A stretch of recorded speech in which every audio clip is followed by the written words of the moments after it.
Well, good evening. I'm Wendy Luget, the University Librarian, and how wonderful to see you all here this evening. Very special event that we've been anticipating with great excitement. The second Paul and Joan Nagel Lecture featuring Richard Moe, whose most recent book is Roosevelt's Second Act. Now, Mr. Moe served as Chief of Staff to then Vice President Walter Mondale. So in a minute, who better to introduce him than the boss? Great that we could have both gentlemen here. But before we begin this program this evening, I want to thank, in particular, our friends of the University of Minnesota Libraries for sponsoring this event. They are our trusted ambassadors. They help us in celebrating learning and also the critical role that libraries play in the intellectual life of the university. Their generous support allows us to bring a remarkable array of writers and poets and opinion leaders to our stage, and tonight is no exception. If you aren't a friend, we'll later give you a pitch to join, because it's important. I also want to thank our co-sponsors, the Hubert H. Humphrey School of Public Affairs and the Minnesota Historical Society. The Paul and Joan Nagel Lecture Series was created to honor Dr. Nagel, who was an active member of the Friends of the Libraries, and his wife, Joan. Paul was a former university professor, an administrator, a provost, director of the Virginia Historical Society, a senior trustee of Colonial Williamsburg Foundation, a public historian, and a best-selling author of several books, including 3 on the family of John and Abigail Adams. He was honored in 2010 with a Lifetime Achievement Award from the Adams Institute, joining David McCullough and the late Senator Edward Kennedy as the only 3 people to receive this award. Joan Nagel, an accomplished genealogist and a librarian, was Paul's collaborator on so many projects. And together they made a significant impact on our university, on our libraries, and so much more, and we honor their contributions in the event this evening. Now, it was Hubert Humphrey who once claimed that being vice president is like being naked in the middle of a blizzard with no one to even offer you a match to keep warm. As it turns out, this did not describe the vice presidency of Walter Mondale, one of the most influential figures in the Carter White House and one of the strongest vice presidents in American history. Born in Ceylon, Minnesota, he grew up admiring Franklin D. Roosevelt. You're going to see a theme here. And after college in the Army, he learned a law degree from the University of Minnesota, became Attorney General here in this state, and then filled Humphrey's Senate seat when he became Lyndon Johnson's vice president. As one historian described it, being admired, trusted, and promoted by other politicians is a familiar pattern in Mondale's career. There are so many accolades that describe Vice President Mondale that it's hard to know which to mention, but here's one. He scored a decisive victory over Republican counterpart Bob Dole in the first ever vice presidential debate. And another, he made history by naming New York Representative Geraldine Ferraro as his first running mate in 1994 presidential run, the first woman on a presidential ticket. And after a long career in service to his country, President Clinton named Walter Mondale the U.S. Ambassador to Japan, a post he held until 1996.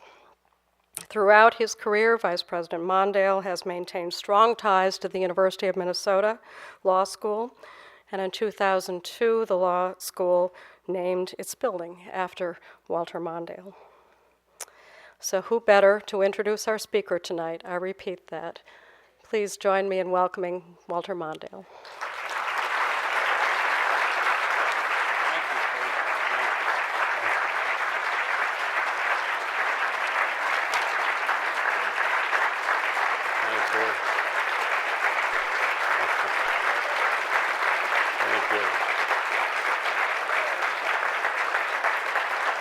Thank you very much.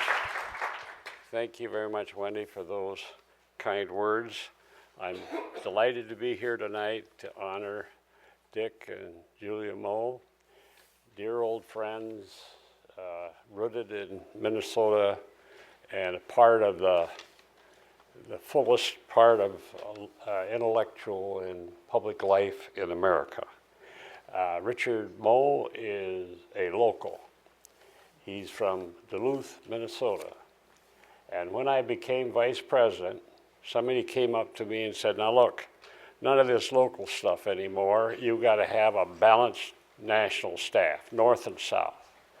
So I did. I hired 2 people from Duluth, and I hired somebody from Blue Earth, Minnesota, and north and south, balanced. And Dick Moe headed the whole thing. He was the head of my staff when I was United States Senator, and he was the head of my staff when I was vice president. And he was a crucial part of the discussion that led to becoming vice president. I said, not entirely honestly, that I wasn't too interested in the vice presidency. And I had a long talk with Dick, and we took some steps to make certain that it would be what would work. And then Dick wrote a memo known as the Moe Memo even today, which almost has the status of statutory law or constitutional law about what the elements of an effective presidential relationship would be. And that was what I gave to Carter, and that's what proved to be the outline of what we did. And now every new vice president calls me and say, where's that memo? And it's been used by everyone and abused by a few. Dick was not only indispensable to my public life, but also was crucial to Jimmy Carter's role as President of the United States. After the public decided it was time for us to go home and terminate public life, Dick went out and made an honest living as a lawyer, and then wrote the book, The Last Full Measure, The Life and Death of the First Minnesota Volunteers, one of the great books written about Minnesota history and the Civil War. I don't know how many of you have not read it here, but if you're associated with Minnesota history, get a copy of the book. It's still in print. It's still one of the single best histories of the Civil War. And in the course of preparation of that book, Dick went around to many of the Minnesota county historical societies and dug out the letters, the articles, and papers that had been sitting in the dust there for 100 years and helped build a history of that time that had a strength and a personal connection that's hard to duplicate. And this was the first war, as you point out in your book, where many of the soldiers could write letters. And they would write letters home, and many of them ended up in their county libraries where they were ignored for all that time. Dick dug them out, allowed them to live again, and it has created a remarkable book that helps us really understand Minnesota history.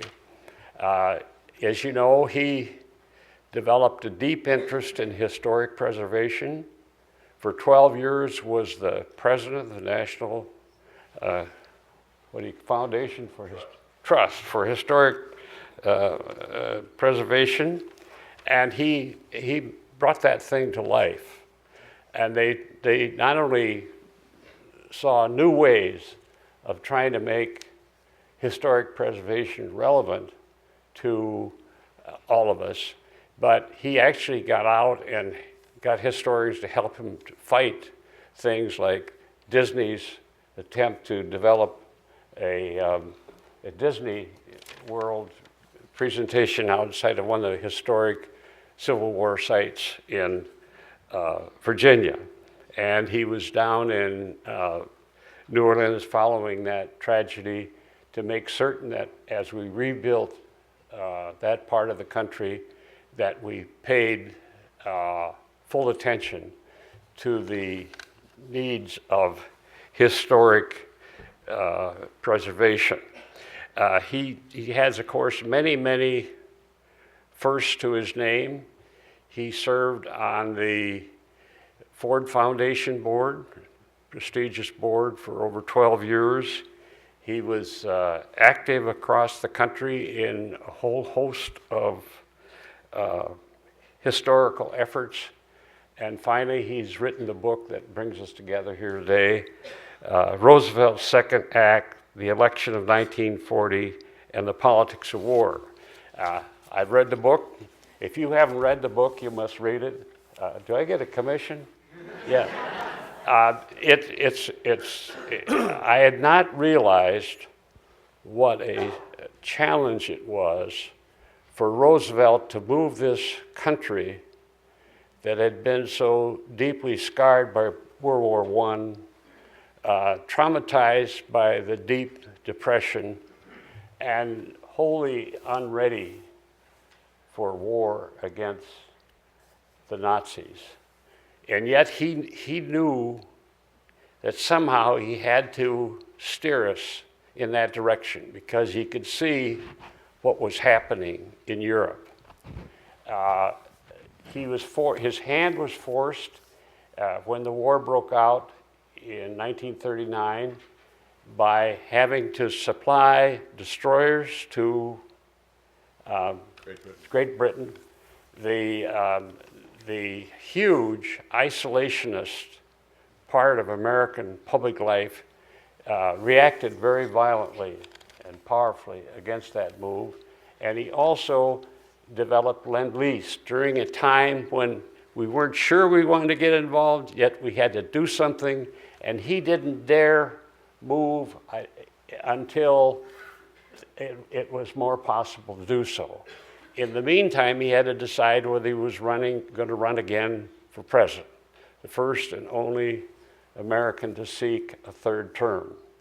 It was a rough choice because this powerful isolationist sentiment in the United States was arrayed against any possibilities for going to war. There was a large cross-section of, you might say, legitimate isolationists and others who had other motivations underpinning it. And one of the leaders of the isolationist movement was Charles Lindbergh.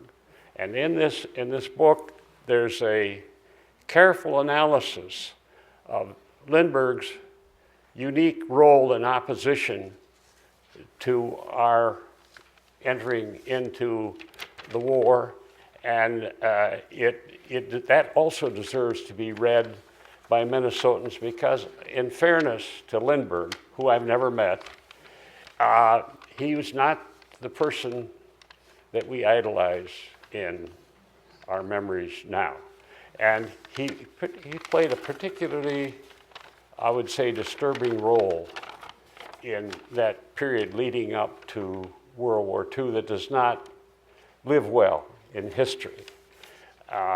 Dick's book is unique and powerful and helps us understand in a compelling way what happened here as America under Roosevelt's leadership made this move away from what we were into becoming the overwhelming source of strength and leadership that defeated the ugly Axis powers. So Dick is with us tonight again. We hope he'll talk about that book. Dick? Thank you, my friend. Thank you, thank you.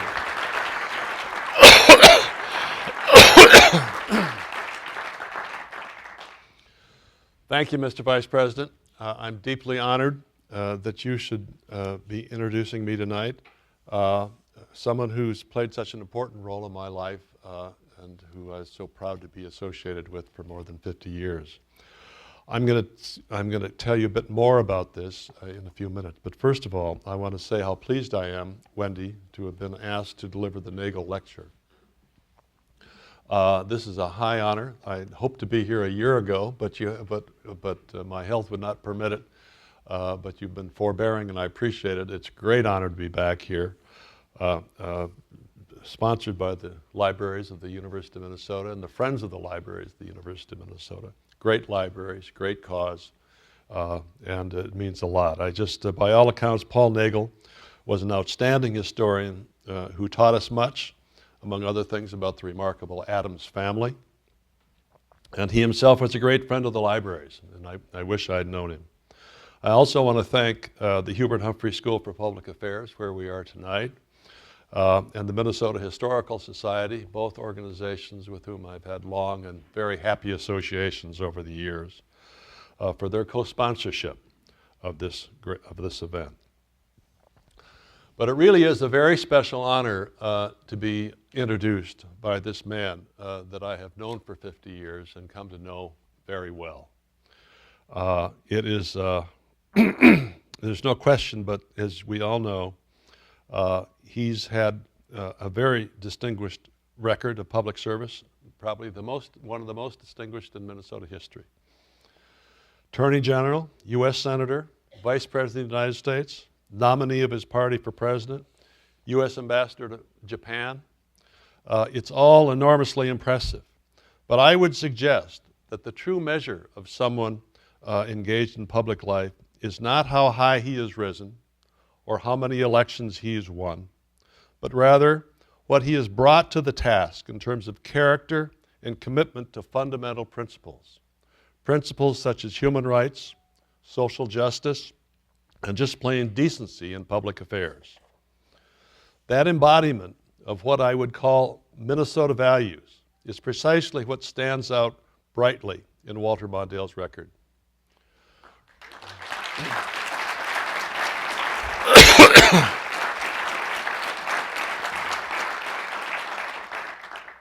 I'm going to have to tilt a bit because I need some light on my notes here. Don't think that I'm not paying attention to you on the right here. Fritz will have many legacies from this remarkable record, but I would argue that perhaps the most significant, and he's already referred to it, and the most lasting, is what he and Jimmy Carter did to reshape the vice presidency into truly the second most important position in our government. Together, they took a much maligned and neglected office that had been a constitutional afterthought and transformed it into a huge asset, not only for the presidency, but for the nation. For the first time in history, the president gave his vice president full access to the Oval Office and to the White House information flow, so he would have a trusted and informed advisor across the board. He gave Fritz an office just down the hall from his own and told his cabinet and staff to respond to a request from the vice president as if it came from him, the president. It's unheard of. It was a revolutionary change, and it made a huge difference in the authority that Fritz Mondale carried in the Congress and abroad, as well as in his ability to affect public policy. I saw this firsthand many times. President Carter sent Fritz to meet Prime Minister Botha of South Africa to convey in person the moral authority of America in its steadfast opposition to apartheid, which helped lead to the collapse of that cruel policy. The president sent him to Israel to persuade a reluctant Prime Minister, Menachem Begin, to come to Camp David to try to reach a Middle East peace settlement with Anwar Sadat of Egypt. Begin finally came, and the result was the most important peace agreement in modern times in that war-plagued region, one that has lasted 35 years. When Fritz saw that the refugees were fleeing from Vietnam in small boats and dying by the hundreds in the South China Sea in a vain attempt to get to Australia or anywhere else, he was stunned to learn that it was the policy of the U.S. Navy not to pick them up, no matter how desperate their plight. It wasn't their mission, he was told. Well, he went everywhere in the government, the State Department, the Defense Department, the National Security Advisor, to try to find one good reason why that policy shouldn't be reversed. And he couldn't find it. Then he went to the president and made his case. The policy was reversed, and probably thousands of lives were saved. Fritz used his new influence judiciously, but when he used it, he went all in. The modern vice presidency, which he and Carter created, is now a virtually permanent feature of the federal government, as he suggested. Every subsequent administration has used some variation of the Mondale model of the vice presidency, and I fully expect that will continue simply because it makes so much sense. So I thank you, Fritz, for all that you have done and are still doing during this remarkable lifetime, and for reminding us every step of the way what Minnesota values are all about. It's been an honor and a privilege to serve you. It's been an even greater honor and privilege to be your friend. Thank you, and God bless you.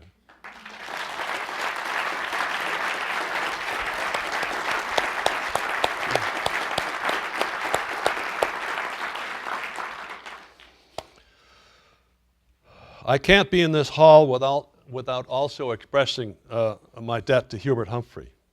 He too had a huge influence on me, but my first experience with him was almost my last. In 1960, when he was running for re-election to the Senate, I was driving him to a plant gate, and I was so nervous to be in the presence of this great man that I almost drove him into a telephone pole. Where would the School for Public Affairs be then? Right. Fortunately, he was a very forgiving man. In a much happier experience, I was very lucky to be state DFL chairman when he was running for the Senate again in 1970, and we spent a lot of time together. He was enormously kind and generous to a young man who didn't know very much about the business of politics at that point, and he too became a generous mentor. It's a wonderful honor to be in this school that is such an important part of his legacy. Hubert and Fritz, of course, were heavily influenced by the example and politics of Franklin Delano Roosevelt, and therefore so were many of us.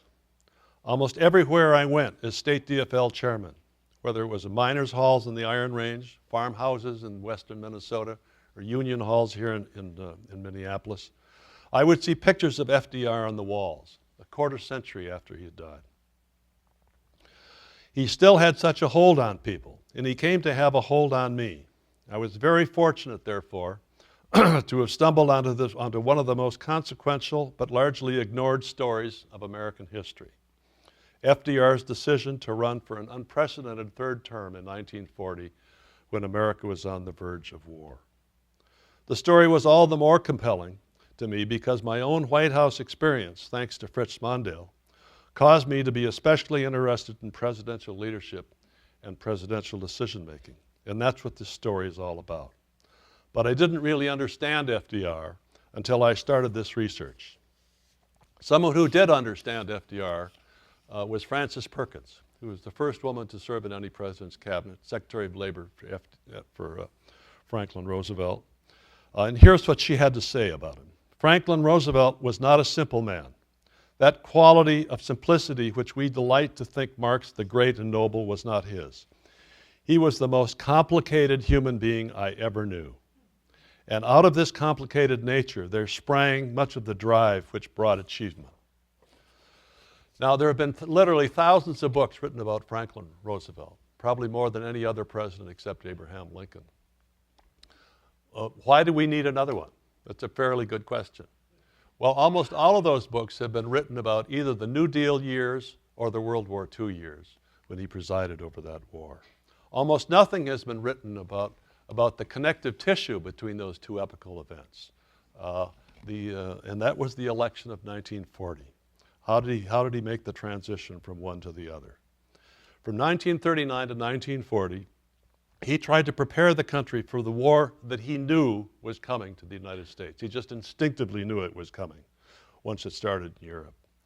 And he tried to ensure that his successor in the White House was someone who would support both his New Deal and his foreign policies and who could win the election of 1940. I tried to get into his head, but it was very hard because he was a very private individual. He was a very solitary individual. He wrote no memoir, of course, because he didn't survive his presidency.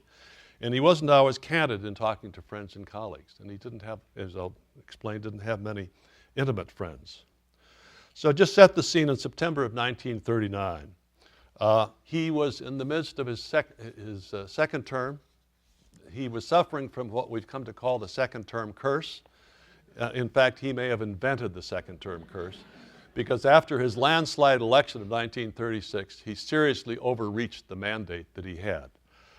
He got involved with the court packing plan, took his foot off the economic accelerator and caused another recession, tried to purge recalcitrant Democrats in the 1938 elections, and he failed in all of these efforts. So he was at the low point in his presidency, both in terms of public opinion and his relationship with Congress. The New Deal had run its course. There wasn't any great demand or interest in future federal funding for the kinds of programs that he had established during the New Deal. He was already shifting his own gears to foreign policy in Europe. He had planned to retire to Hyde Park after 2 terms. It was obviously the custom of all presidents to retire after 2 terms. This is the precedent set by George Washington and Thomas Jefferson. And it had the force almost of law. You didn't try for more than 2 terms. Only 2 individuals tried, Ulysses S. Grant and Teddy Roosevelt, and they both failed. So it was sacrosanct, so it seemed. He was going to retire to Hyde Park. He told his friends he was tired and he was broke. And in fact, he was both. He had already designed and was then building the first presidential library in the country, this at Hyde Park, and this was going to be his headquarters during his retirement. Every time he went back to Hyde Park, he took boxes full of files and documents and artifacts for his library. He had signed a very lucrative contract with Collier's magazine to write regular articles, and he was going to write his memoirs to make some money. There were some quiet rumbles about the possibility of a 3rd term, but nobody paid serious attention to them, including FDR. Then in September of 1939, Hitler invaded Poland. Hitler had already swallowed the Rhineland, Austria, Sudetenland, and then the rest of Czechoslovakia. Britain and France declared war, as they had threatened to do if Hitler invaded Poland. So the war had come to FDR, and this is really where the story starts. He struggled to find a way to help the democracies, to help Britain and France, because he saw this war looming over America eventually. In fact, it was one of the greatest problems, I think, to face a president in American history since Lincoln faced the question of whether to resupply Fort Sumter in 1861. The U.S. had no credibility militarily, so it couldn't really affect events in Europe. And the country was heavily isolationist. As Fritz mentioned, Charles Lindbergh was leading the isolationist movement. There was great unhappiness about American involvement in World War I. A lot of people thought that was a fool's errand on our part. And they thought that giving aid to Britain and France at this point was a slippery slope to war again in Europe. So we had the Neutrality Act and the arms embargo to overcome. But FDR nonetheless tried to build a first line of defense by getting arms secretly to Britain and France. Now, he shaped this policy virtually by himself. It's hard to believe today, but there was no National Security Council. There was no substantive staff anywhere in the White House. He and Cordell Hull, the Secretary of State, did it by themselves. During this whole time, and there was no intelligence gathering operation. There was no OSS, no CIA. As often as not, he would get his information from friends or former Harvard classmates returning from Europe. He'd call them in and say, "What have you heard?" You know, this probably wasn't very effective. Meanwhile, during this time, pressure was growing on him to state his intentions of whether he was going to run again, and he refused to say anything. But letters and telegrams started coming into the White House suggesting he should consider running for a third term. The press tried to pin him down on this, and he said nothing. They started calling him a Sphinx. And in December of 1939, the Gridiron Dinner, put on by the journalists in Washington, did this little skit where they taunted him mercilessly. He was at the podium, and he said, "Oh, great one, will you run?" And then they wheeled out an 8-foot tall papier-mâché Sphinx with FDR's head at a jaunty angle and a cigarette holder, and the place broke up in laughter. Nobody laughed more heartily than FDR. He liked it so much that he bought the Sphinx, and it's now on display at the FDR Library in Hyde Park, where I just saw it. So there are two major storylines here. War breaking out in Europe, and will he run? And these two storylines are inextricably intertwined, which makes this story so fascinating. The real war broke out in May of 1940, when Hitler invaded the Low Countries and France. France fell, and Britain was hanging almost literally by a thread. It was the only thing remaining in the way of Hitler's total domination of Europe. Churchill became prime minister, and he pleaded with Roosevelt to send him aid of any kind, and especially destroyers. Roosevelt, against the advice of his own military advisors, including General George Marshall, almost cleaned out the U.S. arsenals to send weaponry to Great Britain. But he couldn't send the destroyers because he thought that, and everybody believed that would require an act of Congress. At the same time, this had to sharpen his focus on whether or not he was going to run again, because the Democratic Convention opening in Chicago was only 2 months away. And this is the proper time, I think, to pause and take a look at his decision-making process, which is what I found the most interesting part of this story. Many assumed that he was always planning to run. Many still conclude today he had always planned to run for a third term. I don't agree with that. I couldn't find any evidence to support that. I think it was not inevitable. Nonetheless, I called the person that I thought was the greatest living expert on FDR today, and that's William Leuchtenberg of North Carolina. And I asked him, I said, what do you think? I mean, you've studied this man more than anybody else. Did he always plan to run, or was this something that came to him late? And Bill Leuchtenberg paused and thought about that. And he said, the only thing we know for certain about Franklin Roosevelt is that he never left the presidency voluntarily. True enough, true enough. The other thing that's notable about this is he made this decision entirely alone. There's no evidence that he talked with anyone, not Eleanor, not Harry Hopkins, not anyone, between mid-1939 and the eve of the convention in July of 1940. He always waited until the last minute to make a major decision because he thought he would get more information. It would be a more informed decision. That's something that Humphrey also told some of us a lot of times. What did I learn about FDR in this process?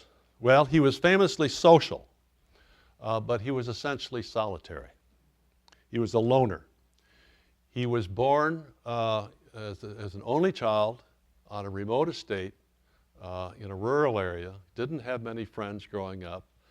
Even getting into school and college, he didn't have many intimate friends ever. So he developed a self-reliance that became one of his defining characteristics. He was very confident in himself and very confident in his decision, in his ability to make decisions. And for the most part, it served him very well, but not always. The fact, there may have been only one individual on whom he was really with intimate terms in terms of sharing his thoughts. Eleanor, his wife, said after he died, he had no real confidants, not me either. Robert Sherwood, the gifted playwright who became a speechwriter for FDR during 1940, and later wrote the classic biography, Roosevelt and Hopkins. If there's a Bible in FDR literature, this is it. It's a biography of Harry Hopkins, but also of Roosevelt's presidency. He said Franklin Roosevelt had a thickly forested interior. Now just think of that image. He had a thickly forested interior, and he didn't want anybody to see through that forest to see what was really going on with it. And I think that's as accurate as anything could be about his inner self. I also discovered, but I was not the first one to do so, his duality. There's a certain duality to FDR. He was bold, perceptive, prescient. He was a very moral statesman, and he set very principled goals for the country. But in pursuit of those goals, he could be cautious, ambitious, sometimes arrogant and manipulative, and even duplicitous. And this episode is probably the best example in his career of that duality. On July 11th, 1940, 4 days before the Chicago Convention opened to nominate its candidate for president, he called Felix Frankfurter down to the White House from the Supreme Court, where Roosevelt had put him a year and a half before.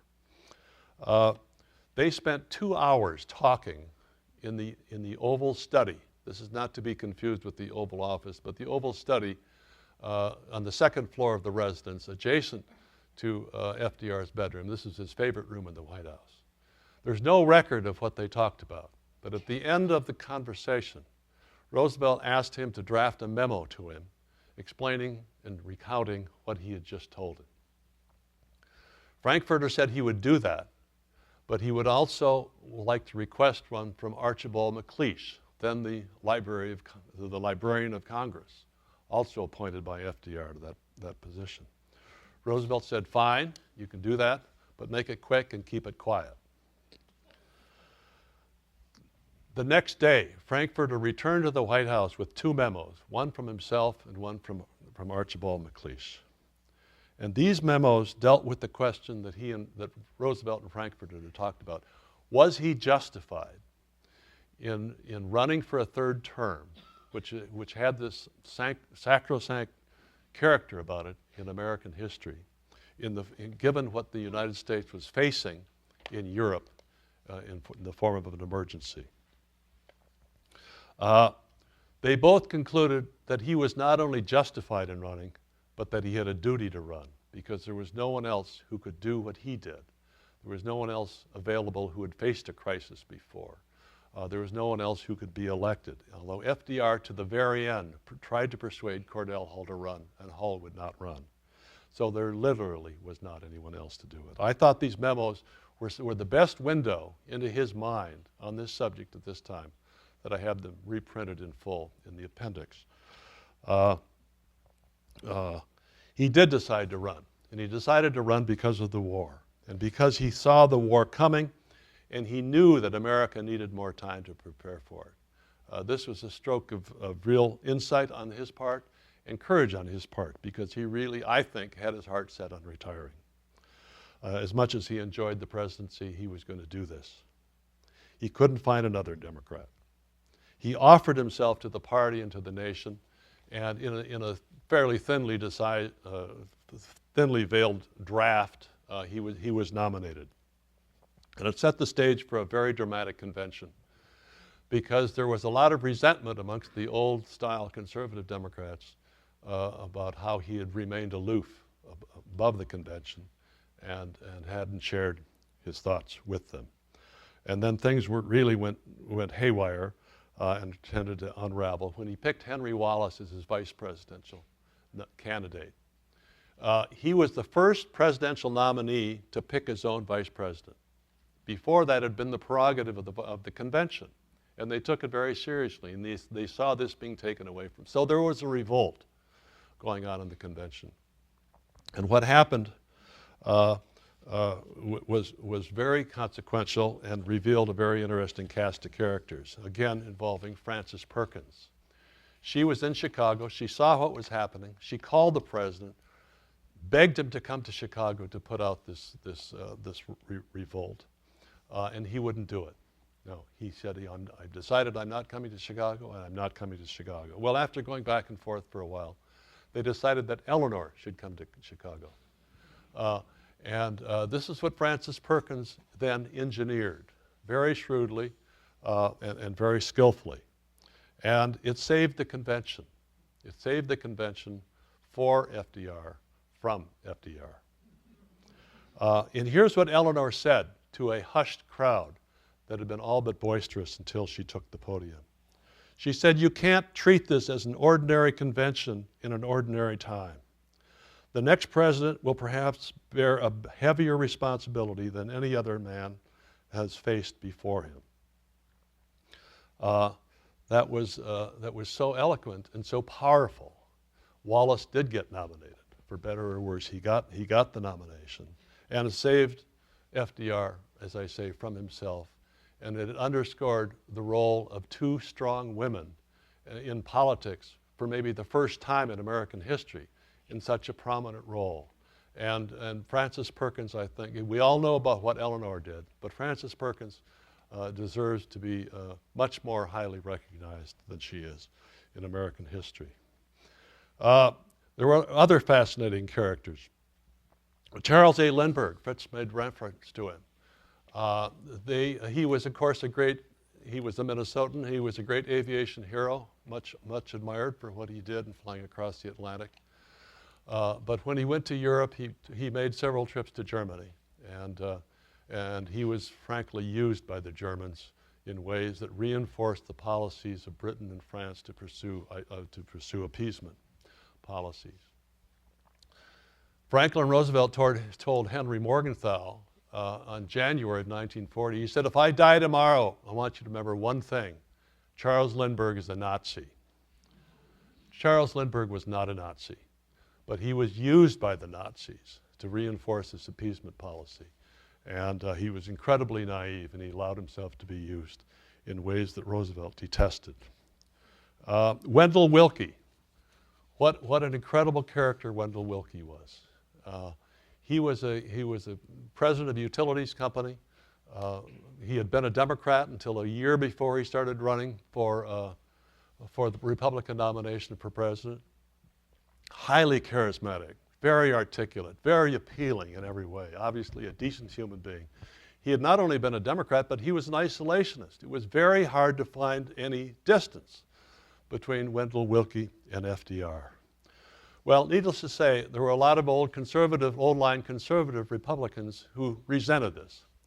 And one of those people was a former senator from Indiana named James Watson. He had a random encounter in a Philadelphia hotel lobby with Wendell Willkie that really underscored this whole point. He said, "Wendell, I like you. You're a nice fella, but I don't like your politics."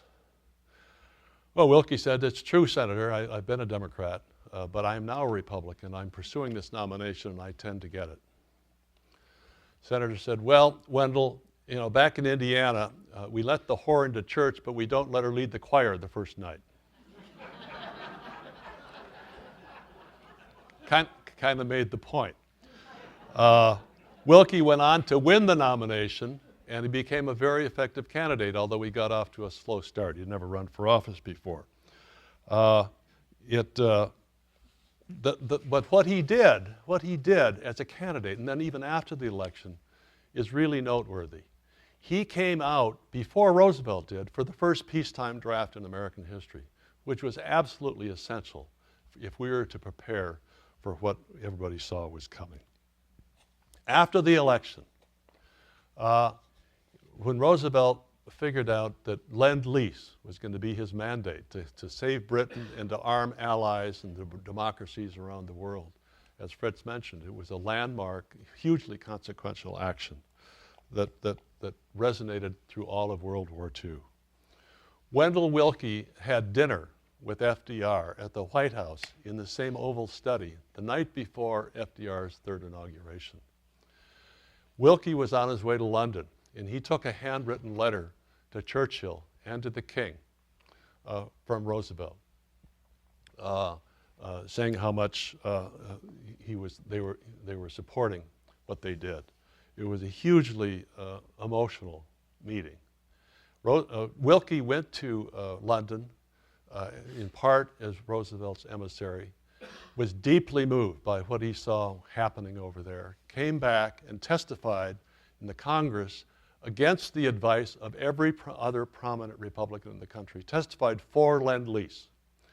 Lend-Lease passed, and FDR never failed to give him full credit for passing Lend-Lease. That was the great example of how bipartisanship could work in that era. Oh, how we yearn for that era.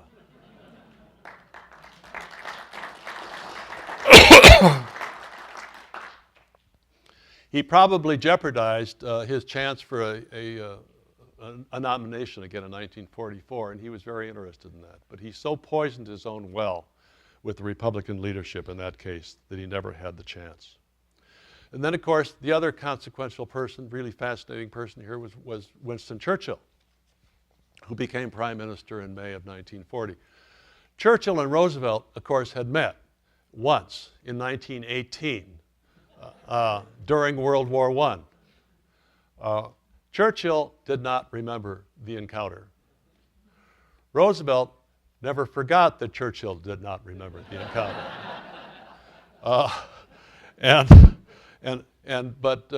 But as I mentioned earlier, Churchill was begging for destroyers. And finally, Roosevelt figured out a way to get the destroyers during the middle of the election, no doubt, to Great Britain by trading them for bases, British bases in the Caribbean and the Atlantic, so that the net benefit was to the United States. Well, this had to be a trade. It couldn't be just a gift. It had to be a trade. And Churchill was afraid that Roosevelt was going to couch this in such terms that it would look like Churchill got taken to the cleaners on this. And he wasn't going to allow that to happen. So there was a lot of back and forth. And to break the logjam, Roosevelt arranged for a conference call across the Atlantic with Churchill. And he got his Attorney General, Robert Jackson, on the phone to explain the law. And Jackson tried to explain how this had to be a trade or a bargain to satisfy the constraints of U.S. law. Well, empires just don't bargain, Churchill said. Jackson replied, well, republics do. Roosevelt tried to calm the waters here, and he explained that the only way that, unfortunately, I have an attorney general. He says I have to bargain. The prime minister, unmoved, said, maybe you ought to trade these destroyers for a new attorney general. Anyway, they got it worked out. The destroyers went to Britain, and sending those destroyers in the middle of a campaign, inflaming the isolationists, was a hugely courageous thing on FDR's part. And it not only had the effect of getting real aid to the British Navy, but it sent a signal of where the United States really was. It was not neutral in this contest. No mistake about it. And Hitler, among others, took note of that. And in the general election, FDR conducted what we've come to call kind of a rose garden strategy. He didn't really campaign as a candidate. He campaigned really against Hitler, is what he did, visiting army bases and naval facilities and so forth. But eventually, Wilkie smoked him out and made the war the issue. He said, if you vote for Roosevelt, the boys are going to be on the transports by April. Well, this touched a nerve in the American public. It was just below the surface, because before that point, Roosevelt was leading by double digits in the polls. But the polls began to close. Democrats all over the country became very nervous. Roosevelt came under enormous pressure to clarify what he was saying. And he really thought he was going to lose. He went to Hyde Park and closeted himself in the dining room at Hyde Park, where he always received election returns. Told his Secret Service agent to close the door. He didn't want to see anybody. And the Secret Service agent said, even your family? I said, anybody. He was angry. He was certain that he was going down to defeat after all of this happening.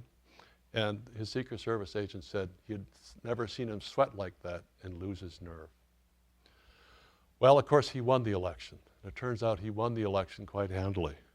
But he saw that he could have lost. And there were enormous consequences to this. The fact that he won, the fact that he made this decision to challenge American history, something so sacrosanct in American history as the third term. The consequences, first of all, it put in place a man of extraordinary and experienced leadership skills to lead this country through World War II. He took command of the alliance immediately after Pearl Harbor. It wasn't Churchill, it was Roosevelt that took command of that alliance, strategically and in all important ways. It began the eclipse of isolationism in the United States, which had characterized our foreign policy almost from its beginning. Lend-Lease and the Destroyers deal planted the seeds of the national security state that we have become today, giving the president enormous authority to project American power around the world. It changed the way we think about the presidency and presidential candidates. Is he or she able to conduct foreign policy in such a way that will really protect the American people? To me, the election of 1940 was one of the most pivotal moments in American history. It's up there, I think, with 1864, when Lincoln won re-election in the midst of the Civil War.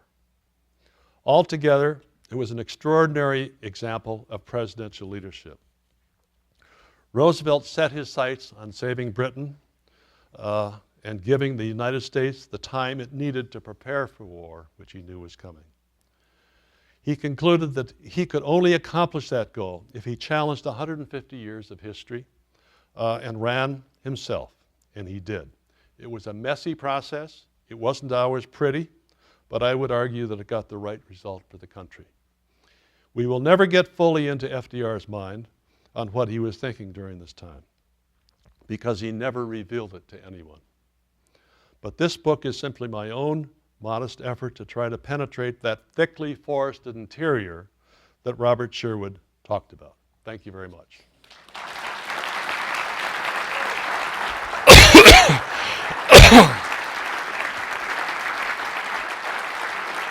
That's a good question. Thank you. Thank you.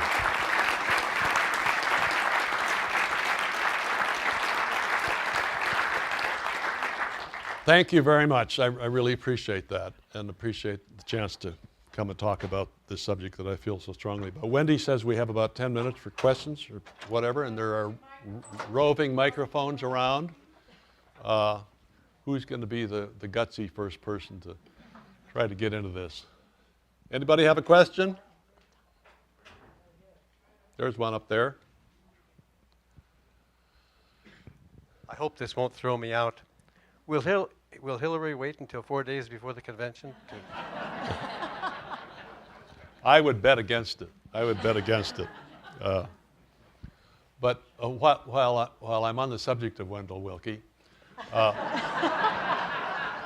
want to say how pleased I am that his grandson is here tonight, Philip Willkie.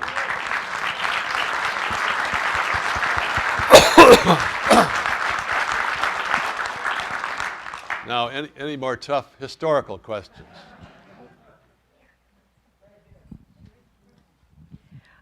You mentioned George Marshall, and I've always been puzzled about the relationship with the two people, FDR and Marshall.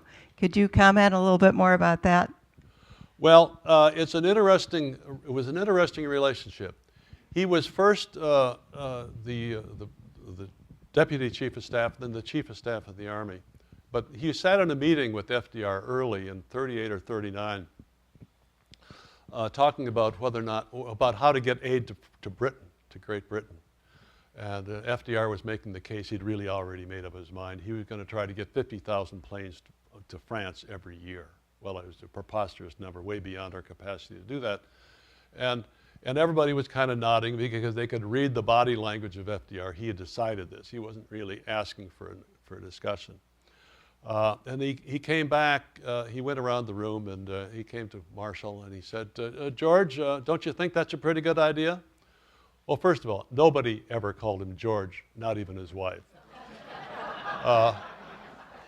And he said, and he saw what FDR was up to. He was trying to produce enough aircraft to get half of them over to France, not for U.S. purposes.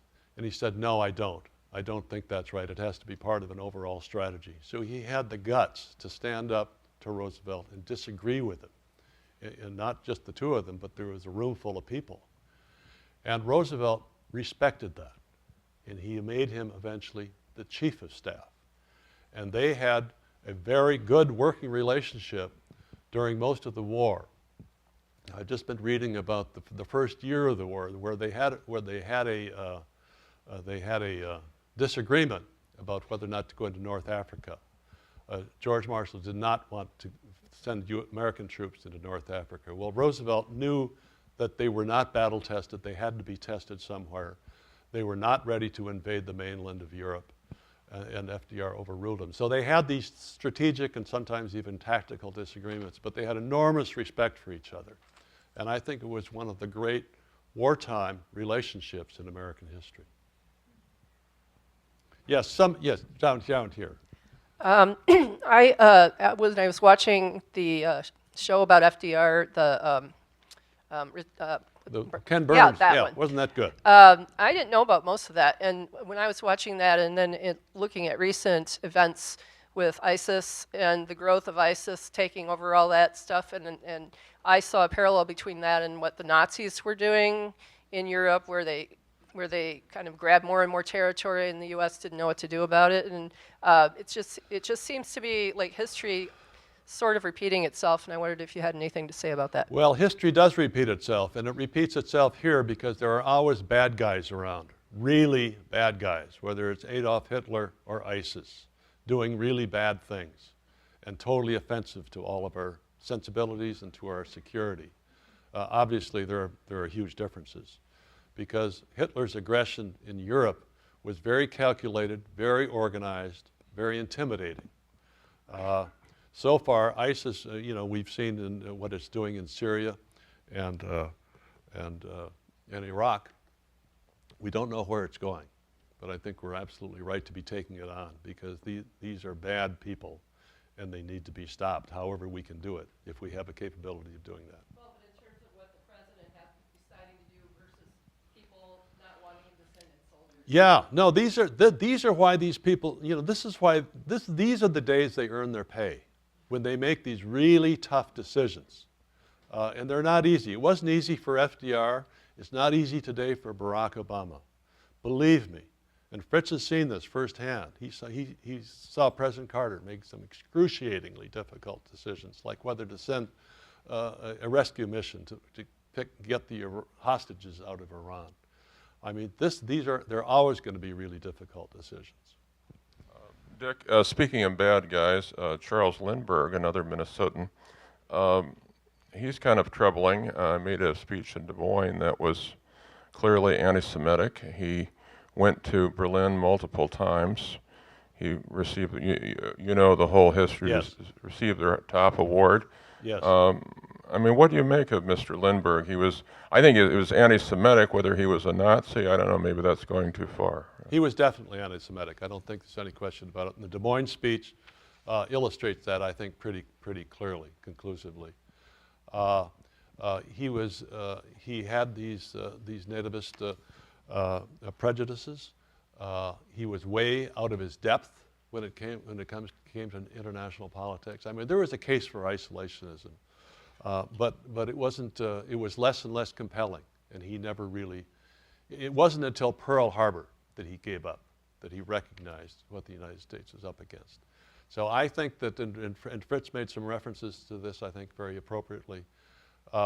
He may have been an aviation hero, but he was not a hero in anything else. And I can say this as a Minnesotan. I don't like the fact that the airport is named after him, frankly.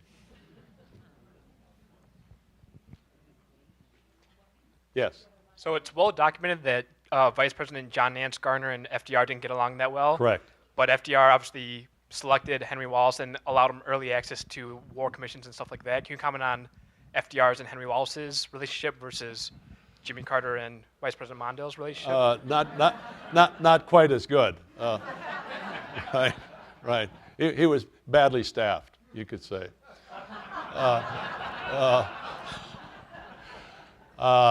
No, Garner and Roosevelt really disliked each other. And then he withdrew from the field. He went back to Uvalde, Texas, and retired. And Henry Wallace, I don't know much about how that vice presidency actually worked because my research didn't take me that far. But when it came to 1944, he was not wedded to Wallace. There was a lot of pressure on him to let Wallace go and to pick somebody else. And he was trying to decide between Harry Truman and Justice William O. Douglas. And the party bosses, the party Pauls, really wanted Truman. And Truman got the nod. So it was different. It was different from 1940, where he absolutely insisted on making his decision of who he wanted as vice president. And in 1944, when he should not have run for re-election in 1944, he basically deferred to the party bosses. Hi. Where was Eleanor through all this, through this transition, through this coming into 1940? Yeah. What was happening with her and them? Well, she was a remarkable first lady, much admired, and again, the Ken Burns series really pointed out what she did. She was, in many ways, she was FDR's eyes and ears going around the country because he couldn't travel as much. But they did not have a policy relationship. If she wanted to get a message to the president, she would send him a memo like everybody else. But she had her separate basket next to FDR's bed. It was called the Eleanor basket. So her memos got read, and he had a great respect for her. But they were not on intimate terms in any way, politically or otherwise. And they never talked about the third term issue, which I find fascinating. And the explanation is that he knew she wanted to go back to Hyde Park. So what was there to talk about? She did not think that she should interfere with his decision on such a hugely consequential issue to the nation, that this really was an emergency. And he had to make that regardless of her feelings. That's the kind of relationship and respect they had for each other. Hello. Thank you for writing the book. Thank you so much for Thank you for buying it. I will. That pivotal period. The election of 1936 was a mandate. Yes. And a runaway. Why was the election of 1944 the closest of the four elections? Because I think he was running for a fourth term. The war was almost over. The case for him in that election, I think, was less than it was in 1940, because the war was winding down instead of threatening to begin. And he was not an effective campaigner. He was running out of steam. Obviously, he didn't have long to live. And I think people sensed this about it. And I think Dewey put up a much stronger campaign at that point against Roosevelt. I don't know. I haven't studied it carefully. Those are just my instincts. But it was the closest closest of his four elections. You're right.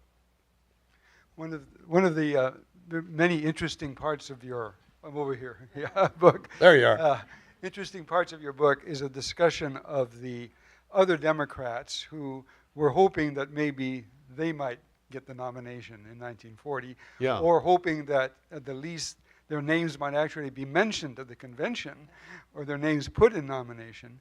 And so my question has to do with Roosevelt's feeling that he was the only Democrat who could win in 1940. And so what I wonder is, do you think he was right about that? Well, it's a really good question. And first of all, I thank you for reading the book. Yeah, right. I think it makes you stand out in this crowd here. But back in 1937, 38, he tried to talk Harry Hopkins into running for president. He had great confidence and faith in Harry Hopkins, who of course ran all the welfare and relief get-to-work programs. But Hopkins had stomach cancer, Nobody knew it, but he had stomach cancer, and he just wasn't up to it. There were others. He tried to get Cordell Hull interested. And of course, there was Jim Farley, who did want to run and eventually did run. His own postmaster general, the chairman of his own party, did run, ostensibly because he didn't like the third term. But it was really because he was piqued at Roosevelt, because he thought he had been badly treated, and this is kind of payback time. It was, I think, a disgraceful part of his career. And there were others kind of floating around. But FDR didn't think that early that it was only him. It was only at the end. It was only when he pleaded with Cordell Hull to literally the very end to run. Because Cordell Hull, the polls showed, could probably win. And he not only supported the policy of aid to the democracies, but he helped shape it. So Cordell Hull was the last chance. And once Hull said no very firmly, very conclusively, then there was no one else. And that's when he decided he had to run. One more.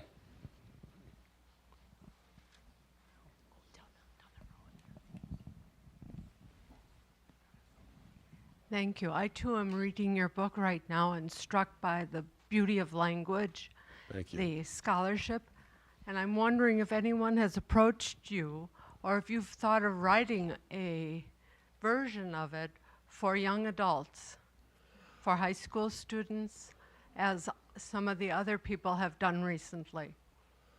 Well, you're the first one to suggest that, but I thank you for it. I mean, I'm flattered that you should think that this could be a story that might be of interest and have some impact on young adults. I'd never considered that.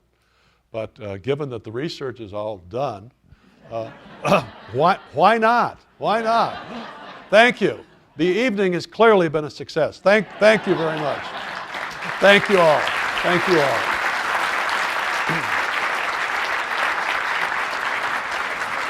Okay. Okay. Thank you. What an inspiring lecture and a lot to think about. And before we head out for the reception where books will be sold and Mr. Moe will be there to sign, I'd like to have a word from our president of the Friends of the Libraries Board, Judy Hornbach.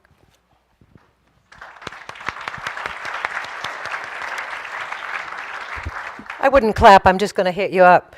I am stunned as always at the library events of which I am so proud to be a part, of being here tonight with all of you who have chosen to come here, but with Vice President Mondale and with you, Dr. Moe, and for all the other wonderful people who are here. Would those of you who are members of the Friends of the Library please raise your hands right now? Yes, all right, that's excellent. And if you aren't, you want to be part of this august group, please. And on the back of this little flyer, there is a way you can do it. It's really easy. It's a wonderful opportunity, and you just get to come to the most fabulous things. So thank you very much.